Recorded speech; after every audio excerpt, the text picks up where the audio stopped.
Lunchtime class, Mr. Dowd here. Hope everyone's having a fantastic Friday.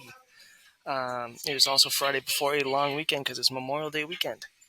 So let's finish up this project and we'll be starting a new project on Tuesday. I think you're going to really like that project, by the way. So to start off, to finish I should say, we're going to finish this bridge. So it has four docks, or four supports. So let's go ahead, let's make this thinner. Let's make it like 2. And now let's raise it up, say... Actually, 3 might be good. A little higher. One more. One more higher. So, bring it up to 4. And now let's put a bunch of little boxes.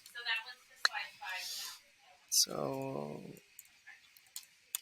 actually, I forget what angle I made this. Was a 43? I think it was 43. 43, yeah, something like that. Let's make it, actually, before I rotate, let's make it the right size. Let's make it smaller.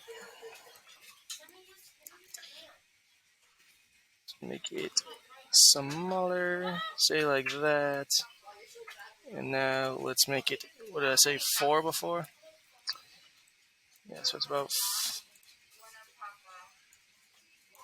Yeah, that sounds good. And let's rotate this to 45 degrees, or 43 degrees. 43, boom, good.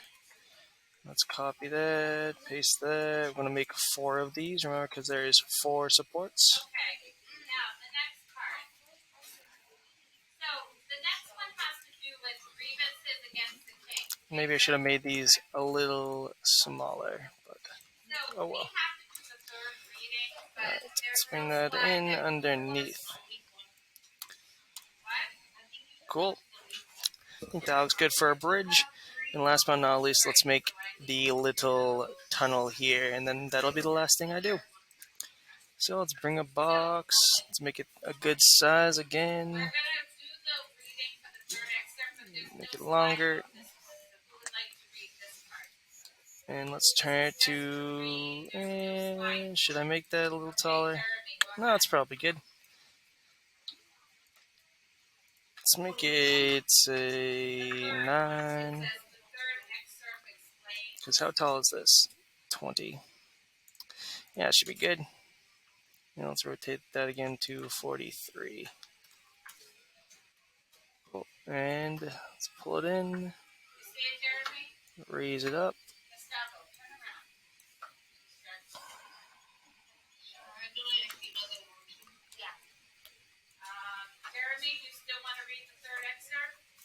And just to get things all nice and even, let's go ahead and... Actually, no, I won't be able to go because it's at an angle. Never mind. So click that, click here, and group. And there you go. There's a little door to get into the fort. Alright guys, that is all I have for this. So we got Fort Jefferson. It doesn't look perfect, but it looks pretty good to me. Alright guys, hope everyone has a fantastic long weekend. I will see you again on Tuesday. Bye.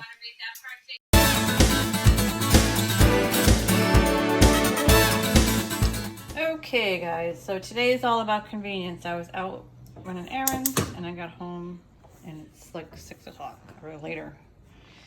So I would be happy with a bowl of cereal, but of course other members of my family want an actual meal. So we have some chicken sausage, peppers and onions, and some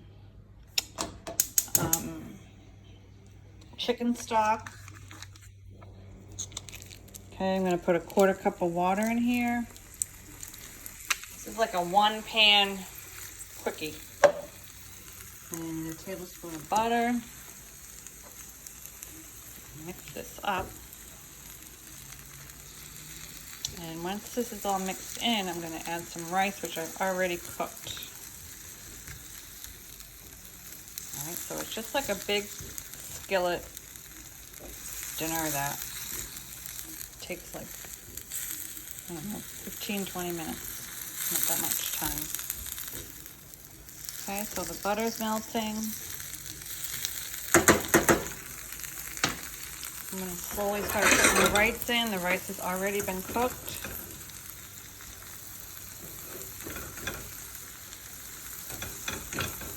I'm just going to mix it in.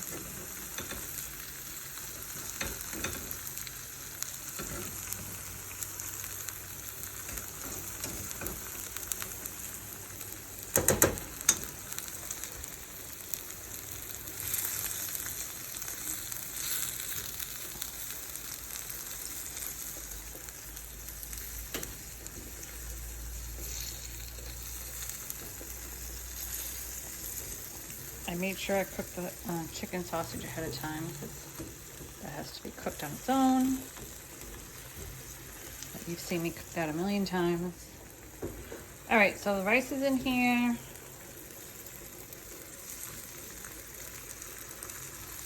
Peppers and onions, chicken sausage, water, and some chicken stock. I put a little salt and pepper on it.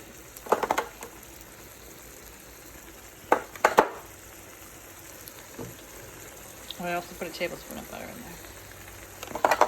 Okay. And then, last but not least, I'm going to add some cheese.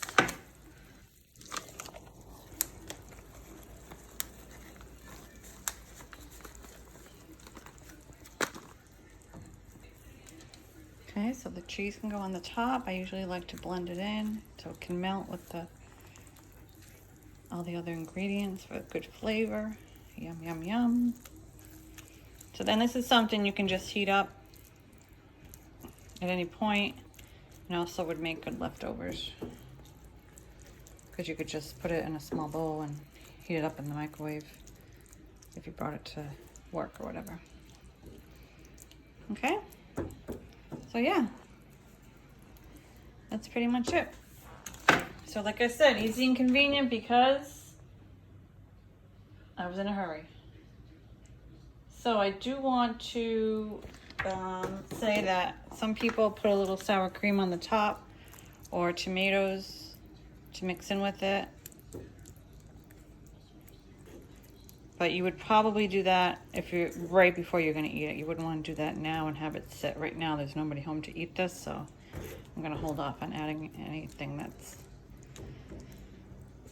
like sour cream. You want to add that kind of when it's cold, and tomatoes. So, all right, so we're good. See you guys next time.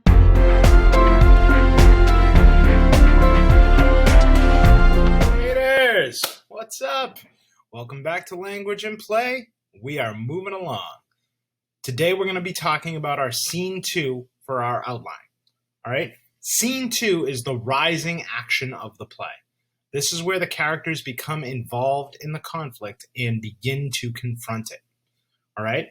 So, for example, if in Scene 1, Vlad had dinner with two of the Boyers, Scene 2 can be Vlad, and I'm going to put this down here, Vlad devises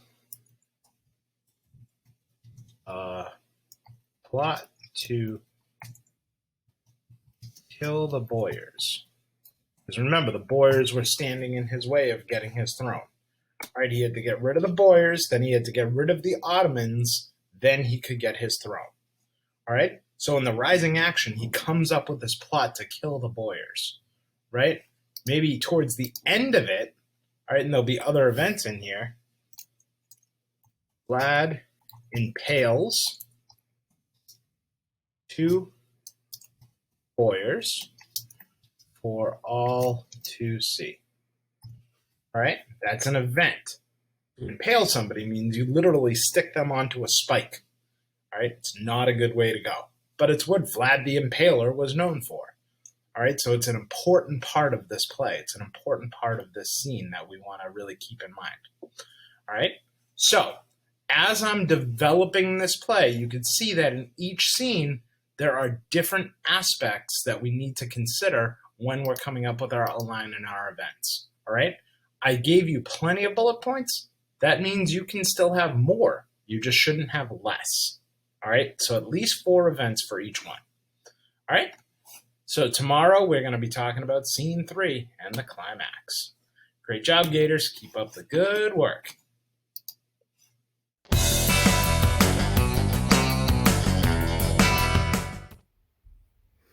Hi guys, let's finish working on this owl. So I'm going to grab a little skinny brush and I'm going to start with the beak, I think. So I'm going to grab some black paint on my smallest brush and make that beak all black. And then we can put little like feathers, some white feathers on top of it, kind of like how I did with the eyes. Some little thin feather pieces might be covering the owl's beak.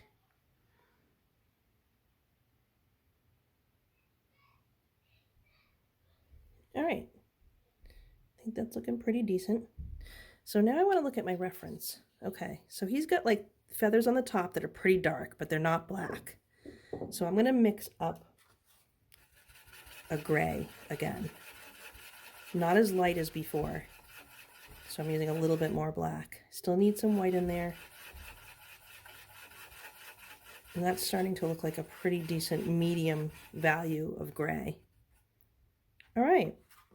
So I'm going to grab my guy here. Actually, I'm going to place him down. And I'm going to look really carefully at my reference and see kind of like that is there like a pattern or not? And what kinds of shapes do the feathers look like? So I see kind of like rounded shapes, almost like semicircles.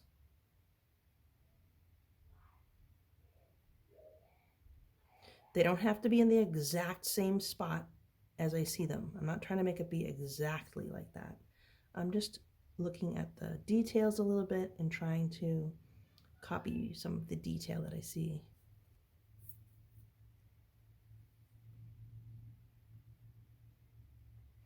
And some of the feathers look like all squished together. Like sometimes you can see separate each individual feathers, and then it looks like a cluster or a group of some feathers. So it looks a little darker.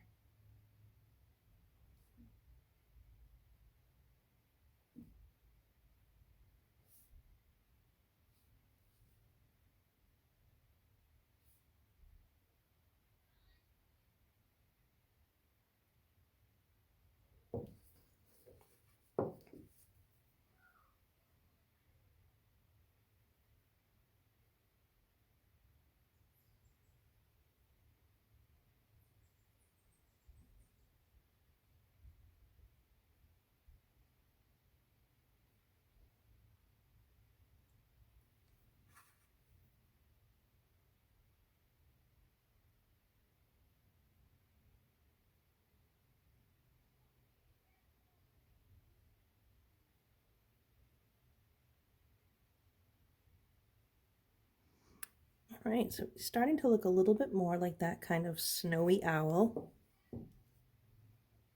Kind of like the owl on Harry Potter, I guess. I'm gonna grab some more of that gray color, and now I'm looking down at his body, and he's got some of those dark spots almost of the feathers.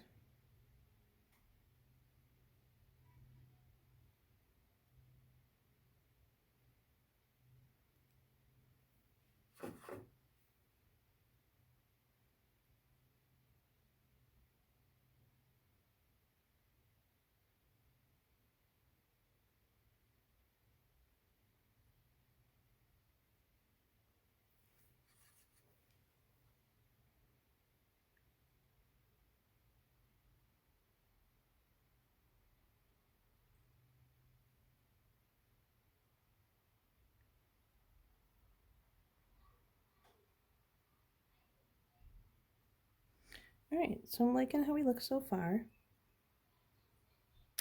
And I'm going to keep on adding some more feathers to the body part. And then I'll go up and add a little bit of some feathers around the beak.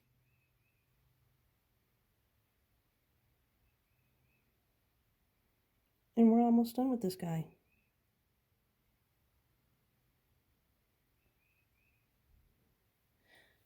So hopefully this summer you can keep your eye out for some river rocks or beach rocks, and maybe just like save a couple that you find.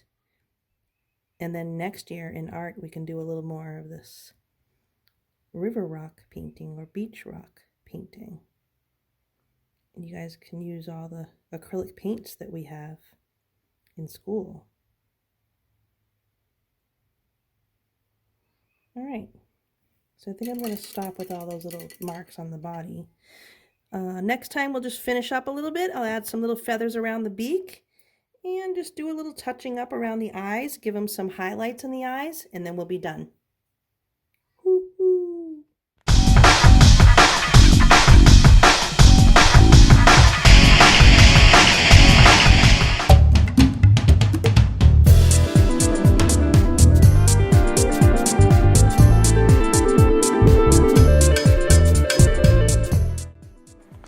Thanks for watching Enrichment TV, Gators. Remember, work hard, be nice, and we'll see you tomorrow.